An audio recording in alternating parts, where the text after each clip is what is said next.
Hello प्यारे बच्चों, तो कैसे हैं आप सब? बढ़िया। तो चलो आज हम नया चैप्टर पढ़ेंगे। चैप्टर का क्या नाम है बच्चों? चैप्टर का नाम है महात्मा बुद्धा और बच्चे।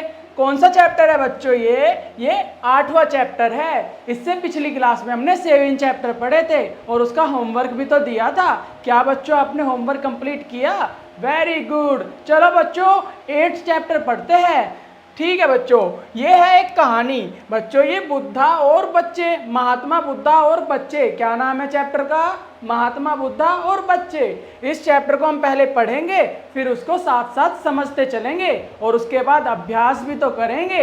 Very good. ठीक है बच्चों, पढ़ते हैं। क्या लिखा है बच्चों इस कहानी में? बहुत समय पहले की बात है। बहुत समय पहले की बात है। महात्मा बुद्ध कहीं जा रहे थे। चलते चलते वे बहुत थक गए। उनकी इच्छा आराम करने की हुई।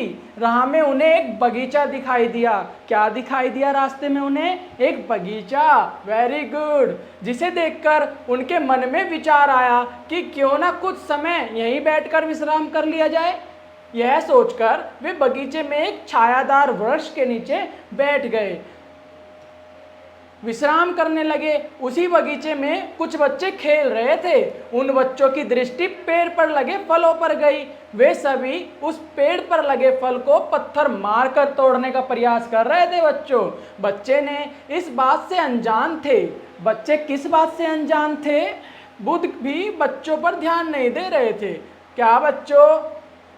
जो बच्चे हैं, बच्चे इस बात से अनजान थे कि वृक्ष के नीचे महात्मा बुद्ध विश्राम कर रहे हैं और थकान के कारण महात्मा बुद्ध भी बच्चों पर ध्यान नहीं दे पा रहे थे। महात्मा बुद्ध को वहाँ बैठे अभी भी कुछ समय ही हुआ था। बेटा, महात्मा जो बुद्ध थे, महात्मा बुद्ध जी को उस पेड़ के नीचे बैठे कुछ समय ही हुआ था और वो इतने थके हुए थे कि उनको जो बच्चे खेल रहे थे उन पर ध्यान ही नहीं गया। इससे आगे क्या लिखा है और पढ़ते हैं कि तभी किसी बच्चे ने फल तोड़ने के लिए पत्थर को ऐसे फेंका।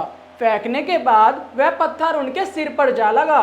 पत्थर सिर पर लगते ही महात्मा बुद्ध जी की पीड़ा से कराह उठे। बच्चों आपको पता है कराह उठे का क्या मतलब है?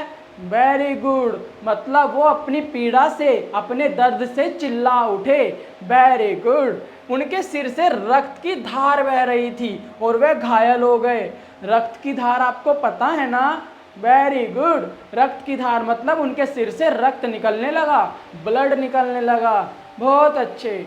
चलो बच्चों, महात्मा बुद्ध की कराह सुनते ही बच्चों का ध्यान उनकी ओर गया। किनकी ओर गया?